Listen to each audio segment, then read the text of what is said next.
Nouvelle fois, le message des Nations Unies contre l'embargo américain sur Cuba est clair. Avec 185 voix pour, 2 contre et seulement 2 abstentions, l'Assemblée générale appelle les États-Unis à lever le blocus contre l'île. Une victoire purement symbolique pour la Havane, il s'agit de la 30e résolution de ce type adoptée par l'ONU en autant d'années.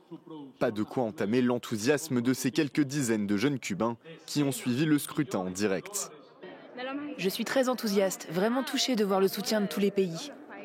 En tant qu'étudiante en physique nucléaire, je pense que l'un des aspects qui nous affecte le plus du point de vue de la formation académique et professionnelle, c'est l'acquisition de nouveaux équipements technologiques. Des restrictions qui remontent à plus de 60 ans. Depuis 1962, Cuba vit sous l'ombre d'un embargo commercial imposé en pleine guerre froide par le président américain d'alors, John Kennedy. Depuis, l'embargo évolue au gré de la couleur politique du résident de la Maison-Blanche. Dernier assouplissement en date en mai dernier, lorsque Joe Biden allège certaines mesures durcies par Donald Trump sur l'immigration ou les transferts d'argent. Mais Cuba pâtit de son isolement, les infrastructures de l'île sont obsolètes et les pénuries d'énergie ponctuent la vie quotidienne des habitants. Mise en difficulté par une opinion hostile, la Havane réclame la levée totale de l'embargo.